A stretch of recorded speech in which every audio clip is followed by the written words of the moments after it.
Bem-vindos a mais um episódio do Projeto 230. Continuamos a entrevistar, neste caso, os 21 eurodeputados portugueses, aqui hoje no CCB, Centro Cultural de Belém, com a eurodeputada do Partido Socialista, Margarida Marques. Muito bem-vinda. Boa tarde, muito obrigada. A senhora eurodeputada nasceu no Bom Bernal nos anos 50. O que é que sente que Portugal mudou desde então, sobretudo também a sua terra, e que impacto teve a entrada de Portugal na União Europeia? Bom, Portugal mudou imenso.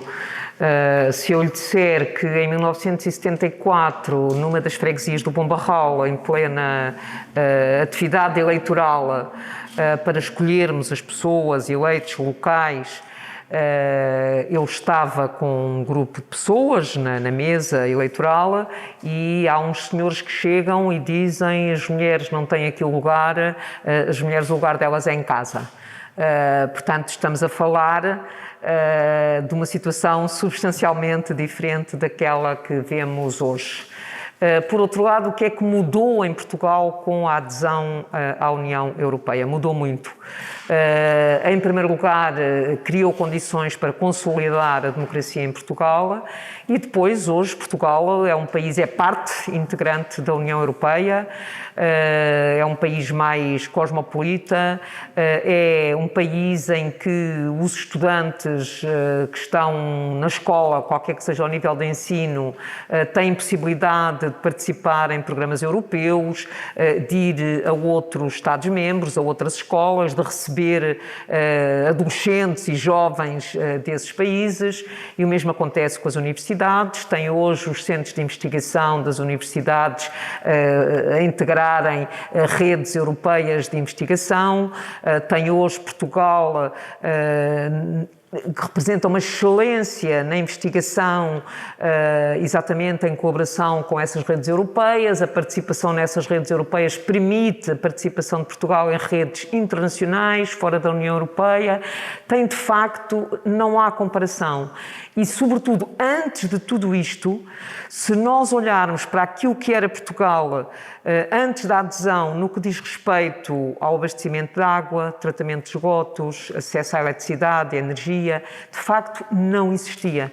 Ou seja, era muito limitado, havia um grande déficit nessa matéria e de facto, grande parte dessas infraestruturas foram financiadas logo por chamados financiamentos de pré-adesão.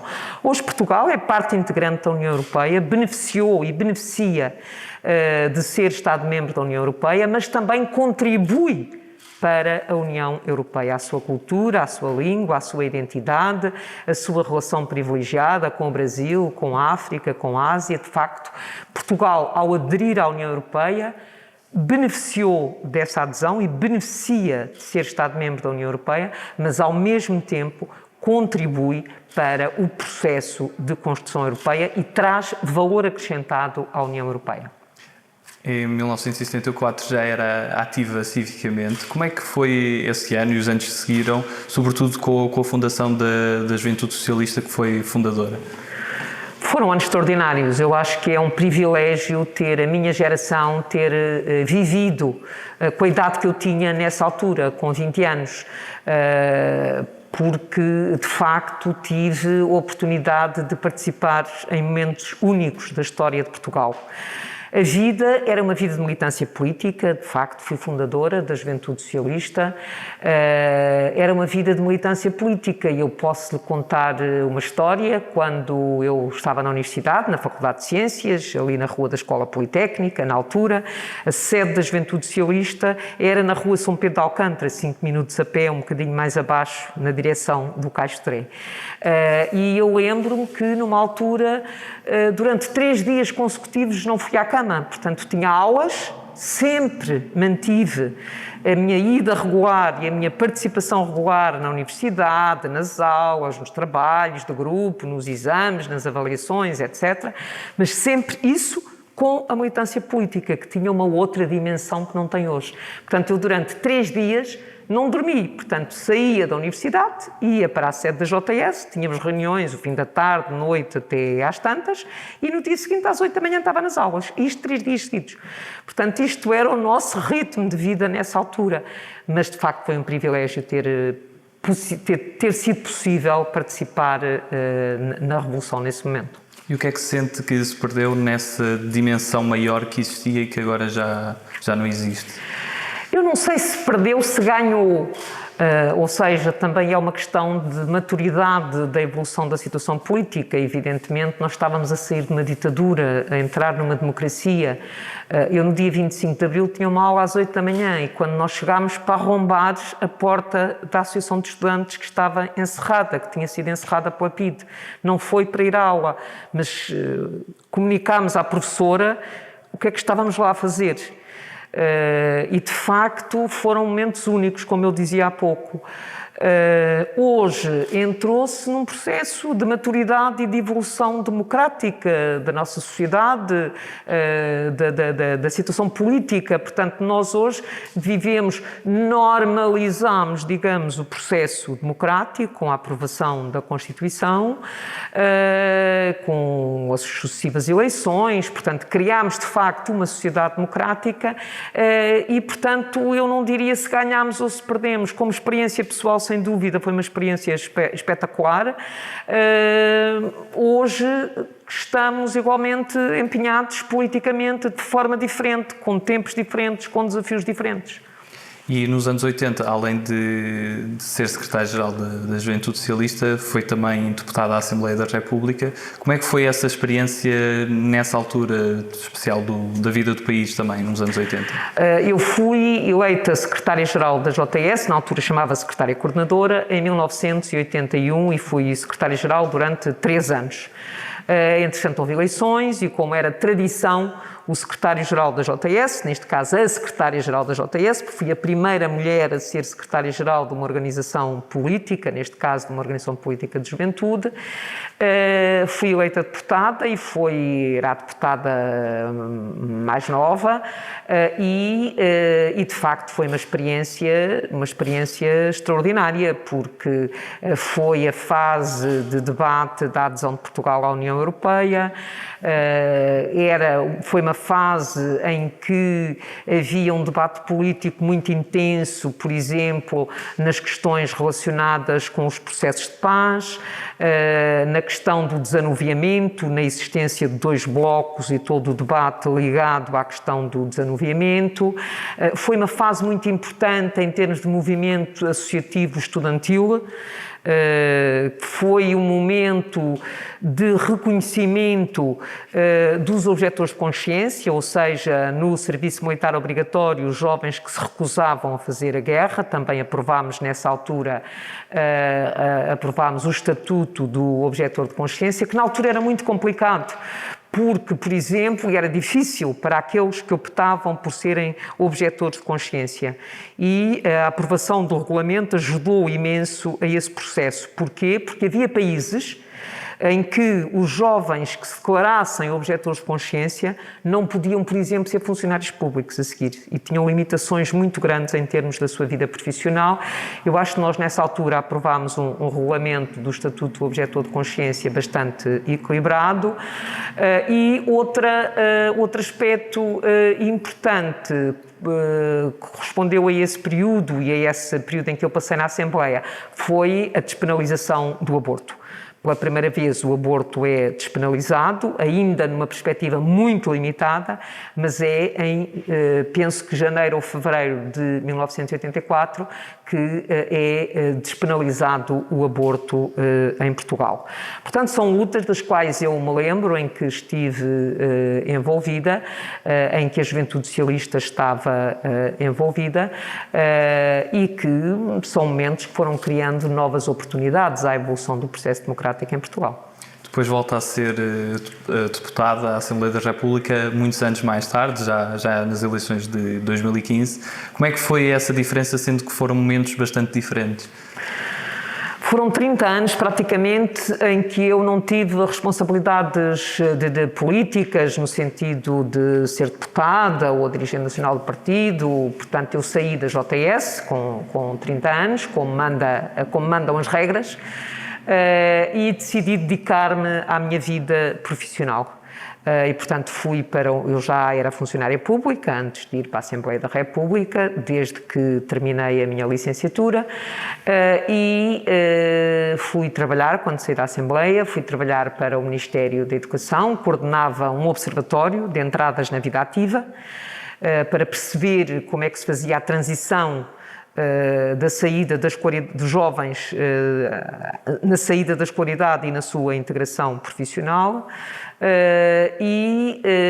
Passado fui subdiretora-geral no Ministério da Educação, responsável pela criação das escolas profissionais, que não existiam na altura, exatamente recorrendo aos fundos estruturais, ao Fundo Social Europeu e ao FEDER. E depois decidi ir para Bruxelas. E iniciei uma carreira profissional junto das instituições europeias, junto da Comissão Europeia, onde estive 21 anos. Portanto, estive 21 anos como funcionária da Comissão Europeia e, durante parte desse tempo, estive aqui em Portugal como press officer, na representação da Comissão Europeia, responsável pelas ligações com a imprensa, e depois, a seguir, chefe da representação da Comissão Europeia em Portugal. E, ao fim de praticamente 30 anos, António Costa convenceu-me a voltar à política e convidou-me para ser cabeça de lista no distrito de Leiria, nas eleições de 2015, e aí voltei a ser eleita deputada. Hoje o Parlamento é bastante diferente daquilo que era no início da década de 80, sobretudo tem mais condições, tem mais mulheres, muito mais mulheres, graças às cotas de participação política, e tem outras condições para o desempenho do mandato. E em 2019 chega ao Parlamento Europeu. Como é que foi essa eleição? Que memórias guarda? Da eleição para o Parlamento Europeu, repare, eu tinha sido funcionária da Comissão Europeia 21 anos. A seguir, sou membro do Conselho de Assuntos Gerais, por ser secretária de Estado dos Assuntos Europeus. E em 2019 sou candidata ao Parlamento Europeu. Portanto, temos aqui as três instituições: Comissão Europeia, Conselho e Parlamento. Portanto, para mim foi uma experiência muito interessante, porque eu conhecia muito bem as instituições europeias, como eu costumo dizer, conheço bem os corredores de Bruxelas, dos dois lados, do lado da Comissão Europeia, do lado do Conselho. E, de facto, esta experiência Parlamento, para mim, era uma perspectiva muito, muito interessante, e a campanha eleitoral permitiu, de facto, fazer um debate sobre a Europa, que nem sempre é tão visível quanto parece. Designadamente, lembro-me que uma das experiências que organizei durante a campanha eleitoral foi exatamente a realização de Café Europa. Fizemos cafés Europa em várias cidades, lugares, um pouco por todo o país, em esplanadas, na rua. O café, a ideia do café para debater a Europa. E acho que aí foi um processo muito interessante durante a campanha eleitoral. E pronto, e depois fui eleita, e acho que, digamos, o meu valor acrescentado pessoal é, de facto, o conhecimento e a experiência nas diferentes instituições europeias. E acho que isso, por exemplo, me ajudou imenso. Agora eu fui relatora do Orçamento Plurianual da União Europeia, do Orçamento 2021-2027, o QFP, o PT 2030, digamos, para Portugal. E onde está ancorado exatamente o Fundo de Recuperação, ou seja, o Next Generation EU. Portanto, foi uma experiência extraordinária de negociação muito difícil, quer no interior do Parlamento, para que as famílias políticas se pusessem de acordo, mas acho que foi fundamental esta unidade do Parlamento Europeu na negociação, quer depois na negociação com o Conselho. E tenho muito a noção que o meu conhecimento das instituições me ajudou nesta tarefa, que era uma tarefa muito difícil. E como referiu, também tem muito conhecimento a nível orçamental, e neste momento é vice-presidente da Comissão do Orçamento. E tendo essas diferentes perspectivas a nível nacional e europeu, quais é que são mais desafiantes? quão mais desafiante é aprovar um orçamento europeu do que é um orçamento nacional, um orçamento de Estado? Eu sou vice-presidente da Comissão de Orçamentos porque sou membro da Comissão de Orçamentos. Eu sou membro da Comissão de Orçamentos para debater o financiamento plurianual da União Europeia. Ou seja, eu acho que se tivesse chegado a um Parlamento Europeu, a uma legislatura, que não fosse coincidente com a negociação do orçamento plurianual, do quadro financeiro plurianual, porque se trata do quadro financeiro plurianual, portanto não é só a vertente orçamento propriamente dita, é também as prioridades políticas que, digamos, que justificam aquele orçamento.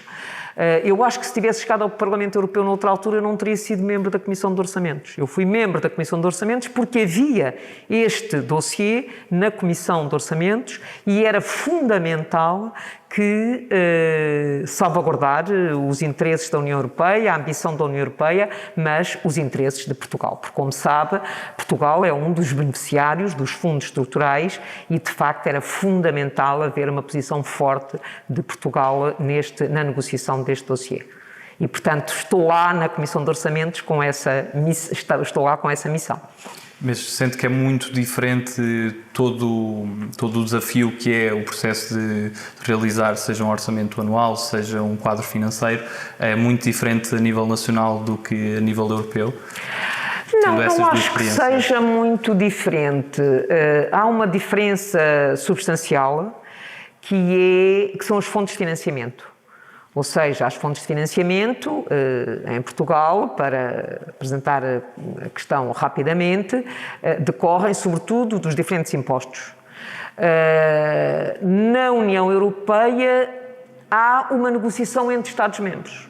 Ou seja, o financiamento da União Europeia decorre de várias fontes de financiamento, sendo que uma fonte de financiamento determinante é a percentagem do produto, aliás, do rendimento nacional bruto de cada Estado-membro da União Europeia. E, portanto, há aqui uma negociação do ponto de vista do financiamento, que é uma negociação muito interessante, mas em que vêm frequentemente ao de cima os egoísmos nacionais. Ou seja, neste caso, teve um grupo de países, os chamados frugais, que sistematicamente diziam: nós somos contribuintes líquidos da União Europeia. Não são. Eles são contribuintes líquidos, mas são os principais beneficiários líquidos, por serem beneficiários do mercado interno. E, felizmente, desta vez, nesta negociação, a Comissão Europeia publicou esses números, em que mostra claramente que os contribuintes líquidos são os principais beneficiários do mercado interno. E, portanto, tem esse aspecto, que é um aspecto bem diferente da parte dos recursos na negociação do orçamento nacional. Do ponto de vista da despesa, tem dois níveis de despesa. Tem uma despesa que tem a ver com os programas europeus, o Erasmus, o Horizonte, que é o programa de investigação, o programa Europa Criativa, o programa InvestEU para apoiar o investimento das empresas, tem o programa Igualdades e Direitos, tem um programa de apoio aos países de fronteira da União Europeia, ajuda ao desenvolvimento, portanto, que são programas europeus, que são geridos diretamente pela Comissão Europeia. E tem depois um outro nível, que são os envelopes nacionais que os Estados-membros recebem. Tem a ver com o Fundo de Coesão, com a política agrícola, portanto, em que os Estados-membros recebem, têm um envelope financeiro, sabem quanto é que recebem durante os 7 anos e, portanto, há aqui, digamos, vários níveis de negociação que são muito interessantes do próprio processo de construção europeia. Isso não tem exatamente em Portugal, mas efetivamente o conhecimento de como funciona um orçamento nacional é muito importante para quem tem que negociar um orçamento europeu. Passamos agora a um conjunto de perguntas mais dinâmicas ainda sobre a União Europeia. Qual é que é o Estado que sente que poderá ser o próximo a aderir à União Europeia? Há vários candidatos, sobretudo os países de fronteira. Não lhe sei dizer qual será o próximo, até pode não haver próximo tão depressa, e quando houver próximo, serem próximos. mas, portanto, tem os países candidatos, sobretudo os países dos Balcãs ocidentais, que de facto têm continuado a sua negociação com a União Europeia, para aderirem à União Europeia. E todos os anos a Comissão Europeia apresenta ao Conselho, ao Parlamento, um relatório sobre o estado das negociações com esses países. E qual é o eurodeputado no Parlamento Europeu que mais admira, mesmo sendo de outro grupo ou do próprio grupo?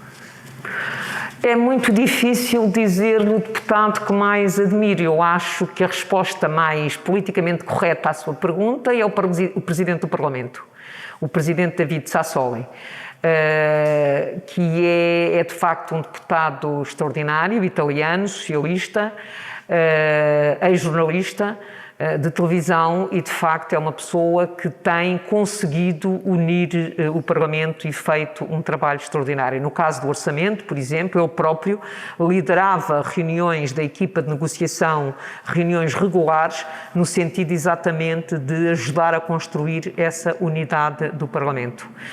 E, portanto, tenho, de facto, uma grande admiração pelo trabalho político dele. E tenho também uma enorme admiração por um colega que era o médico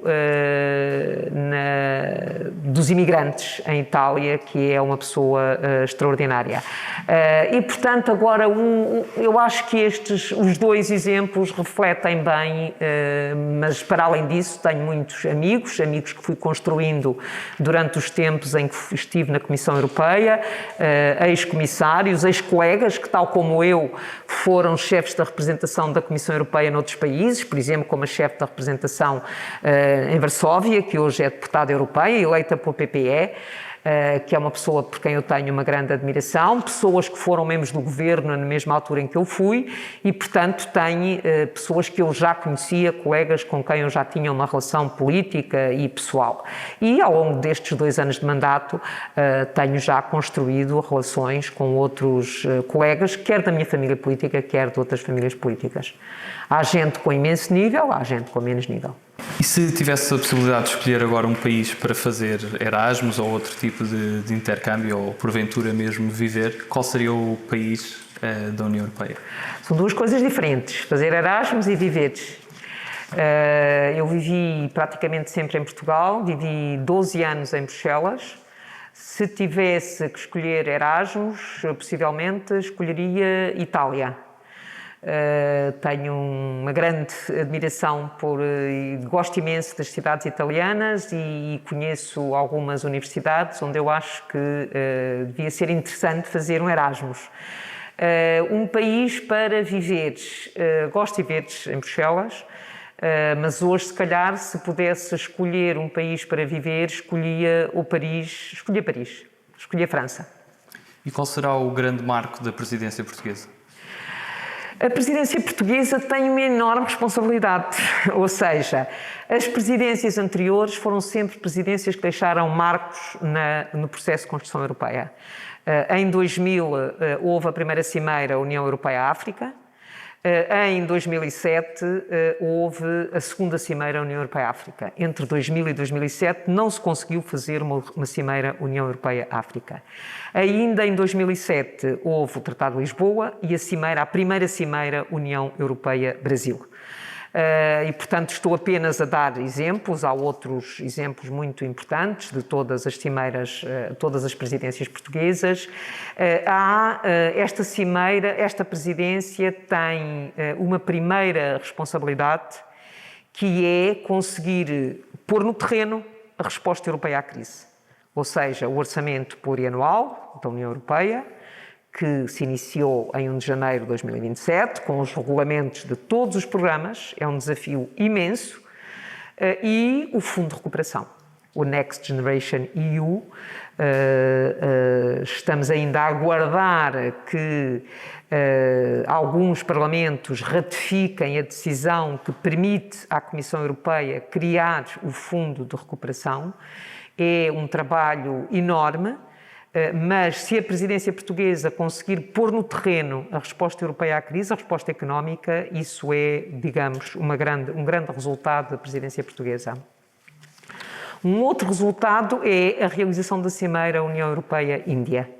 É também uma cimeira muito importante e o Primeiro-Ministro António Costa está muito empenhado nessa cimeira, porque a Índia tem um papel estratégico na Ásia e esta cimeira pode ser um primeiro passo para uma relação futura com a Índia e com uma relação mais próxima com a região. Outro que eu penso que será um marco da presidência portuguesa tem a ver com a Cimeira Social do Porto. A Cimeira Social do Porto vai adotar o plano de ação para o Pilar Europeu dos Direitos Sociais. Ou seja, vai fazer o percurso de Gotemburgo ao Porto, porque o Pilar Europeu dos Direitos Sociais foi proclamado em 2017 em Gotemburgo, mas é fundamental para que os direitos sociais, para que os cidadãos possam beneficiar desse Pilar Europeu dos Direitos Sociais, que exista um plano de ação.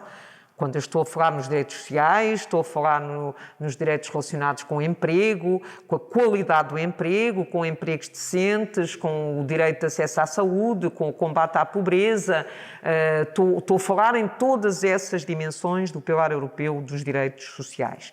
E, portanto, se a Cimeira do Porto conseguir aprovar este plano de ação, acho que é fundamental. Depois há outras dimensões que são importantes durante a presidência portuguesa, designadamente podermos avançar no domínio do digital, sem criar novas desigualdades. Acho que é também uma função importante da presidência. Mas eu gostaria, de qualquer forma, de acrescentar uma outra questão à sua pergunta, ou seja, o que é que faz a presidência da União Europeia? Gere a agenda europeia. Ou seja, a presidência portuguesa da União Europeia, Portugal está incluído num trio de presidências, que inclui a Alemanha, Portugal e a seguir a Eslovénia, portanto 18 meses, mas digamos que Portugal tem que assegurar o funcionamento normal da agenda europeia.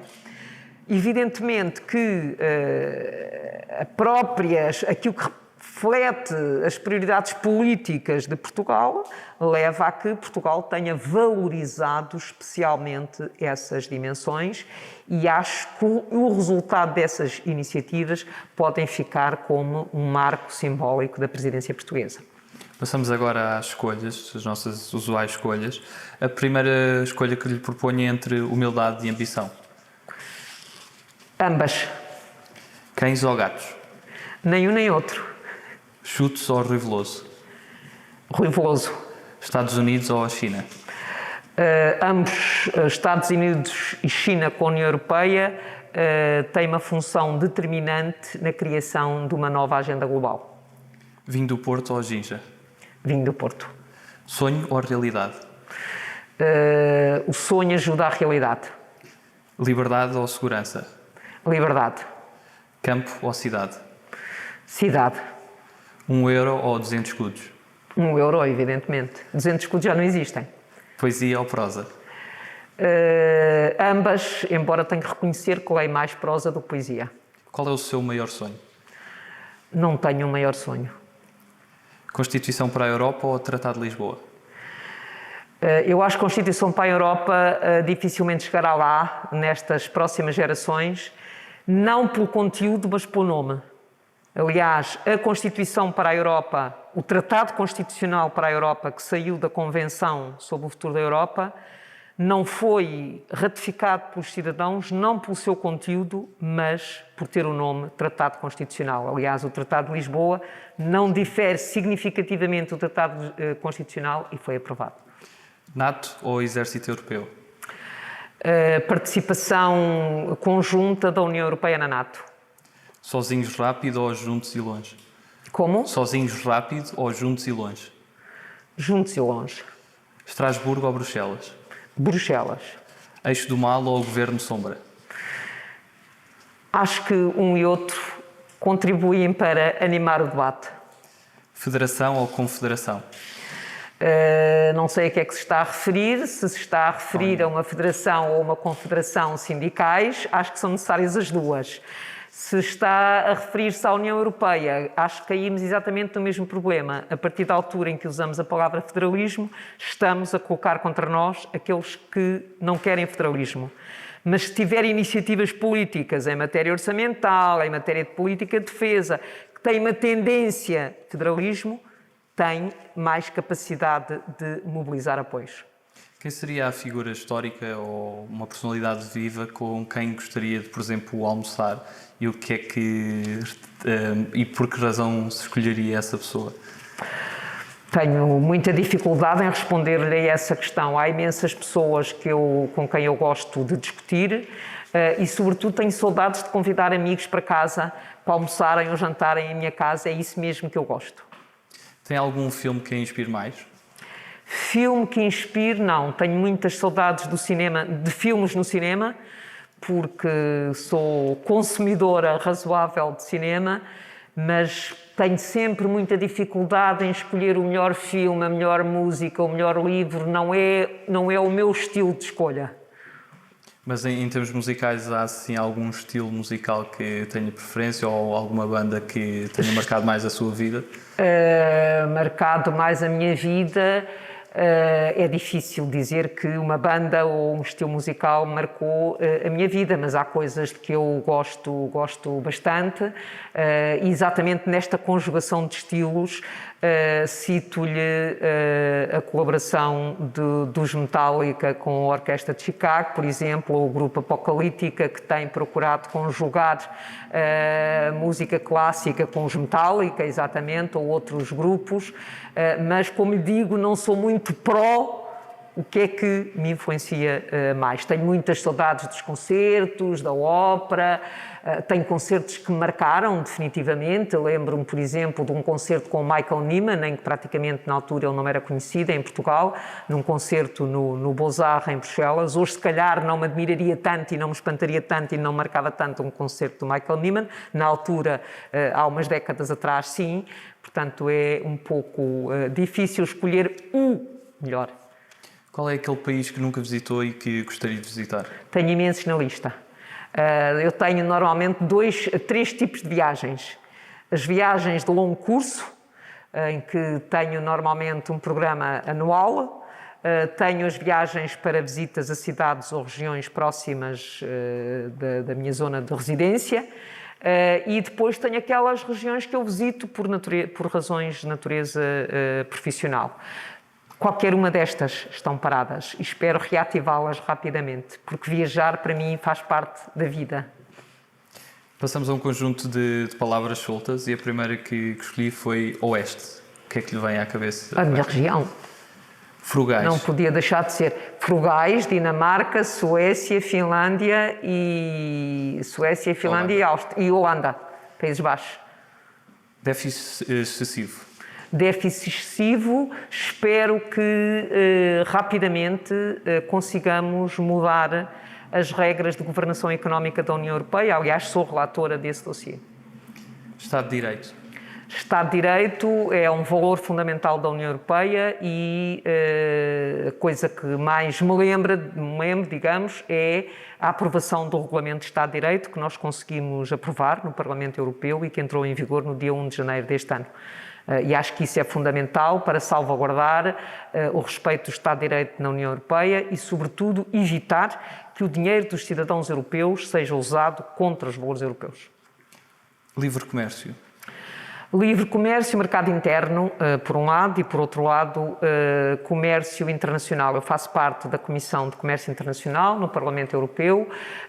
Acho que as regras do comércio internacional e a negociação da União Europeia para alcançar tratados de comércio com outros países, comércio internacional, com outras regiões, são um instrumento fundamental para regular a globalização. Bazuca. Bazuca é um nome que eu não aprecio especialmente. Está-se a referir à resposta europeia à crise. Estou muito satisfeita porque a resposta europeia à crise desta vez é diferente da resposta europeia em 2011.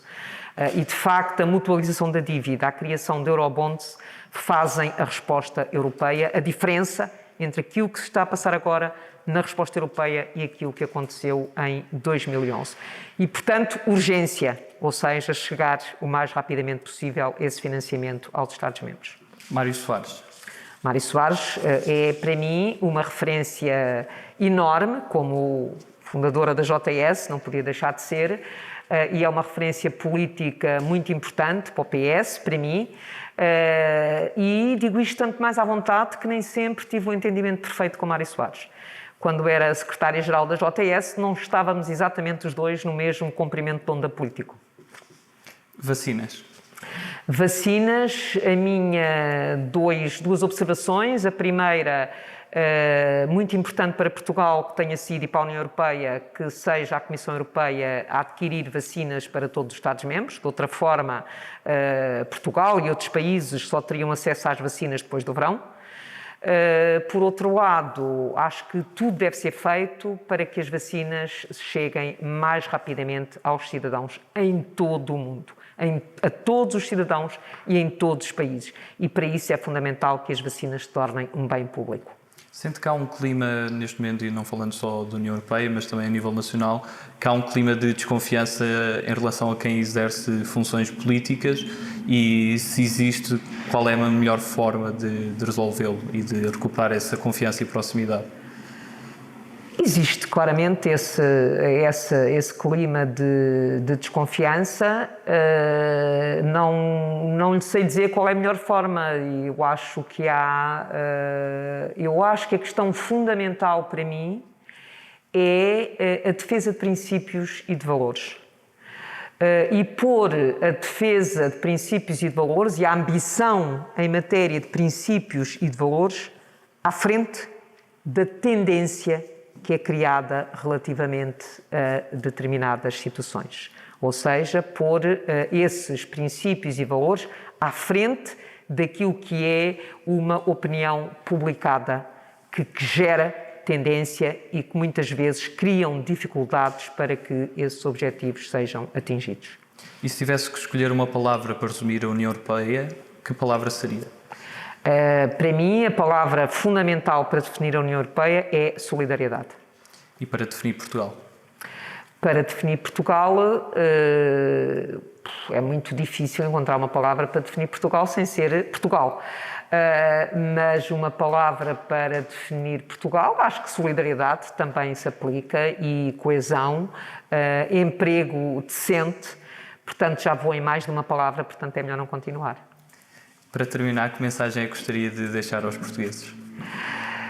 A mensagem que eu gostaria de deixar, se é que faz sentido deixar uma mensagem, é, sendo o seu objetivo gerar uma proximidade e, sobretudo, dar a conhecer as pessoas que têm responsabilidades políticas e dar a conhecer a política, a mensagem que eu gostaria de deixar é que aquilo que é a sua ambição para este projeto tenha resultados.